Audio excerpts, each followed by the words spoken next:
Eu vou tentar ser sucinta, rápida, objetiva nesse vídeo, para que vocês possam entender um pouquinho o que aconteceu nesses últimos dias em relação à Igreja Alcance, pastora Juliana e pastor Paulo Subirá, e o que está acontecendo e o que isso está refletindo no processo da reabertura do caso da minha filha. A primeira coisa que eu quero falar para vocês é que nós nos desligamos da igreja imediatamente que aquele comunicado que foi postado há 14 semanas, ele veio a público, a gente imediatamente se desligou da igreja, né? O comunicado foi no dia 12 de junho, se não me engano.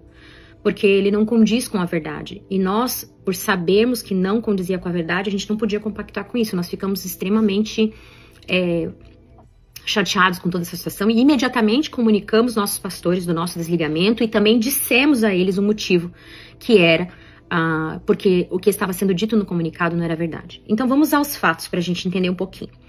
Desde que o caso aconteceu e quando eu encontrei com a Heloísa naquela manhã e ela começou a me contar todos os detalhes do abuso, o que havia acontecido, o que ela pensava, a questão dela ter dito, né, ali já no estacionamento ao pastor Irineu Grubert sobre ter outras 3 vítimas, eu entendi que eu precisava de testemunhas, né, que ouvissem tudo isso. Então nós corremos para a igreja, encontrar o pastor Paulo e a pastora Juliana, porque eu entendia que antes de fazer a denúncia na polícia, eu precisava ter testemunhas que ouvisse o que a Heloísa estava falando. Porque eu entendia do risco de a qualquer momento ela mudar de ideia, então eu precisava que alguém ouvisse o que ela estava falando. O que ela estava falando? Naquele momento ela estava dizendo sobre a preocupação dela em relação às crianças dela, que também poderiam ter sido abusadas. Ela contava situações da filha dela em relação ao pai. Ela contava situações em relação ao descontentamento dele de algumas coisas que ele fazia. Ela também contava, começou a relatar ali propriamente sobre o abuso, né, o porquê que ela acreditava, o que tinha acontecido, o que a Lívia havia dito para ela na madrugada, como ela pegou ele em situação suspeita. Então eles estavam ali ouvindo tudo. Inclusive até quando a gente chega, o pastor Paulo, ele fala, alguém tem que parar o Marcos, olhando para Heloísa. E aquilo me trouxe uma sensação assim, como assim? Parar o quê? Já aconteceu alguma coisa? Fiquei surpresa com aquilo. E logo em seguida, então, eu peço para ela repetir na frente deles, para que eles ouvissem ela falando a respeito das outras 3 vítimas, né? E, inclusive, até ela menciona o nome de uma pessoa e diz, mas nem ela sabe o que aconteceu. Foi o que a gente conseguiu de informação naquele dia. Eles ouviram todos os relatos. Imediatamente, nós, então, procuramos a Fundação Hope para fazer a denúncia. A Fundação também ouviu todos os relatos da Heloísa, da pastora Juliana. A gente ali, naquele momento, ali, descobrindo muitas coisas, discutindo muitas coisas, mas eles participaram, efetivamente, de todo esse processo inicial. A gente foi muito bem atendido ali naquele momento. O fato é que conforme os dias foram passando, eu percebi uma tendência dos pastores em sempre estar mais no apoio da Heloísa do que no nosso apoio. Alguns sinais foram dados e eu vou dizer algo para vocês assim bem no início. A primeira situação é que a pastora Juliana diz que iria nos acompanhar na primeira audiência, 26 de maio, mas quando ela entende que a Heloísa não vai, ela também não vai e também não me avisa que não vai. Isso me causou assim, fiquei muito chateada. Outra situação também é que eu fico sabendo, né, que a Igreja Alcance está trazendo uma pessoa de Curitiba para dar todo o suporte para Heloísa, com as custas pagas pela igreja, e que o próprio pastor Paulo estaria cancelando algumas agendas e entrando em contato com alguns contratantes, né, fazendo esse apoio para Heloísa, né. E numa conversa que a gente tem depois desse incidente, acho que é a primeira conversa após, né, esse primeiro dia, o pastor Paulo disse que para nós ele apenas poderia dar suporte espiritual. Aquilo assim me deixou um pouco chateada, eu fiquei um pouco assim, opa, peraí, o que tá acontecendo? Tanto é que nesse momento a gente começa então a pedir um suporte emocional do pastor Marcelo e da pastora Ana, que são pastores nossos da comunidade AMI lá de Curitiba, que começaram então a nos acompanhar porque a gente não estava sentindo segurança nesse ambiente. Mas a gente sempre foi muito grato ao pastor Paulo e a Juliana. Até ali a gente tinha entendido que eles estavam realmente fazendo o que era necessário, né? O que tinha que ser feito. Mas entendam, a gente teve uma situação uma vez, num fim do culto, que o pastor Paulo diz assim pra mim, eu falei, pastor, e como que a igreja tá lidando com isso? E ele diz assim pra mim, quando alguém me perguntar, eu me faço de desentendido, falo que não sei de nada e que vamos esperar a justiça investigar. E aquilo me deixou muito, muito assim, consternada. Eu falei, como assim? Não era o que eu esperava como resposta dele, eu esperava que ele dissesse assim, olha, pelo que tudo indica, realmente aconteceu, eu estava presente em toda a situação, vamos aguardar a investigação, mas não se fazer de desentendido, isso me deixou muito chateada. Então foram acontecendo fatos que foram, assim, sempre nos deixando frustrados. A gente tinha uma expectativa e não conseguia. Situações da gente não conseguir falar com eles, mandar mensagem pra pastora Juliana pedindo, por favor, eu preciso falar com você, tô com uma demanda emocional aqui, vamos orar e tal. Ela, segunda-feira, eu mando mensagem, ela me responde na sexta. Ou a gente então pede uma reunião com eles e o pastor diz, ó, não tem agora, só daqui 15 dias, só daqui uma semana, só daqui 2 semanas. Não é que a gente queria uma, assim, imediatismo, não é isso, mas a gente queria sentir que tinha alguma prioridade naquele momento, né? Então faltou sim um pouquinho desse tato para lidar com uma família que tem uma criança que foi abusada. E aí depois, quando a gente entendeu que a Heloísa não colaboraria mais com o caso e rompeu com os pastores, e eles também deixam a entender para nós que foi porque eles pressionaram ela a dizer a verdade e tudo mais, a gente percebe um distanciamento maior deles ainda em relação a gente. Eu começo a ficar muito preocupada quando o detetive começa a relatar pra mim a dificuldade de conseguir falar com eles, de ter o depoimento deles. A gente entra em contato, a gente faz essa intermediação, pede pra eles entrarem em contato, pede pra eles responderem, e a gente começa a ficar angustiado porque isso não acontece. É quando então eu sei, através de uma ex-melhor amiga da Heloísa do Brasil, de que o Marcos havia confessado já o que fez a própria Heloísa. E que havia confessado, inclusive, aos pastores. Isso me trouxe, assim, um desespero, assim. Inclusive, nesse momento, a amiga diz, ó, e não conte mais com a Heloísa, ela tá começando a criar uma narrativa contra você, os advogados estão com ela, e ela vai ficar do lado do Marcos. Quando eu entendo que os pastores sabiam da verdade e não procuraram a polícia imediatamente, isso me traz, assim, eu falei, uma coisa é eles entenderem que eu estou fazendo tudo e eles estão acompanhando-se e pronto para ajudar. Outra coisa é eu entender essa dificuldade do detetive em conseguir marcar com eles o depoimento, em conseguir ter acesso a eles e depois entender que eles sabiam e tinham uma confissão. Isso nos deixou muito abalados. A gente começa a insistir muito para eles irem na polícia. Eles dizem que tem que ir pro Brasil se aconselhar com o pastor Luciano, se aconselhar com a igreja, se aconselhar com o advogado. Depois eles voltam e tem dificuldade de encontrar advogado. Depois eles precisam de mais um mês para entender o que o advogado acha. E assim vai indo. Até quando eu até escrevo uma carta de despedida, de desligamento da igreja e mostrando toda a nossa frustração no dia 7 de julho. Essa carta não é enviada a eles por aconselhamento da Hope, dos meus pastores, Marceliane e de algumas amigas, porque eles achavam que se eu fizesse isso seria a última chance deles realmente depor a nosso favor, depor a favor da criança. Então eu acabei segurando a onda e a gente permaneceu na igreja achando que assim... Primeiro que nós não tínhamos uma palavra de Deus para sair da igreja, era realmente algo da carne, né? E segundo que a gente também entendia que a gente sair iria deixá-los livres para tomar a decisão que eles queriam, e a gente queria realmente que eles se sentissem um constrangimento em amor pela gente de fazer o que era certo. O detetive então me escreve, em mais ou menos julho, dizendo que ele não poderia mais ouvir os pastores, que eles tinham perdido o time disso. E que, a partir de agora, eles tinham um advogado. Eu não sei como é que foi essa conversa do advogado com eles, mas que provavelmente eles iriam,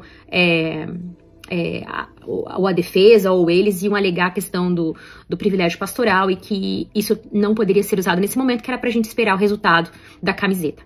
Ali a gente ficou muito chateado, muito transtornado, mas vamos aguardar. Essa questão de privilégio pastoral, esse detetive, ele tem uma ideia sobre isso, mas quando entra uma nova detetive em janeiro, ela vem com uma outra ideia. E aí, quando eu passo para ela toda essa realidade de que existia uma confissão, e mostrei o áudio, e mostrei todas as provas que eu tinha, ela disse, não, eu vou chamá-los para conversar. Então, ela chama eles para uma conversa informal, e quando eles chegam, eles são separados em salas, para cada um falar a sua versão dos fatos. Quando termina isso, depois de uma investigação incrível que a polícia faz, a policial, o departamento de CIMI, a detetive, então conclui a investigação dizendo que há causas prováveis para acreditar que sim, que houve um abuso contra a criança e que ele deve ser preso imediatamente sem fiança. 2 juízes negam a fiança dele. Eu não sei, eu tô ali acreditando que pastor Paulo e Juliana falaram a verdade naquele depoimento. Eles me mandam mensagens dizendo, depoimentos recolhidos, justiça será feita, a verdade sempre e tal. Gente, de verdade, eu acreditei mesmo. Quando no dia 20 de junho eu recebo a ligação do advogado de Estado dizendo que nós não teríamos um caso, que ele acreditava que não tinha provas suficientes, e mais do que isso, ele disse que o depoimento que ele teve acesso eram contraditórios, aquilo me trouxe um ponto de interrogação. Como assim, depoimentos inconsistentes? Só tem o depoimento da Lívia, que os dois depoimentos, o primeiro, ela só acrescentou coisas no segundo, porque ela foi entendendo e foi tendo mais segurança pra falar, e o meu depoimento que foi uma vez, e o dos pastores que pra mim estava sob qualquer, né, tava certo. E aí, quando eu questiono ele, mas advogado, né, pergunto pra ele, você ouviu os pastores? Eles têm uma confissão, eles têm algo pra dizer. E aí ele diz, eu ouvi e o depoimento é contraditório. Eu falei, aquilo me trouxe uma sensação assim de decepção gigante, gigante. Fiquei muito abalada ali. E aí o Marcos vem às ruas. Nesse momento que vem aquele áudio da pastora Juliana falando da confissão, e aí eles colocam um comunicado dizendo que nunca houve confissão, eles colocam um comunicado dizendo que eles procuraram a autoridade imediatamente, dá a entender que eles procuraram a polícia, isso nunca aconteceu. As pessoas são acreditadas de que eles cooperaram todo o tempo. Eles só foram depor 1 ano depois, mesmo tendo uma confissão do acusado. Isso é muito grave, isso é muito grave. Eles negligenciaram a justiça pela minha filha.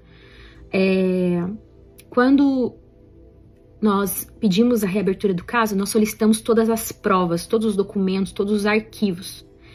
E, para nossa surpresa, quando nós recebemos o depoimento do pastor Paulo, eu fiquei muito abalada emocionalmente, fiquei muito chateada, porque ele não falou nada. Quando a detetive questiona ele qual era a minha conversa com a Heloísa naquela sala, ele simplesmente diz que ele não lembra. Ele não lembra de nada. Quando a detetive pergunta pra ele as coisas que a Heloísa falou sobre abuso, ele diz que não lembra.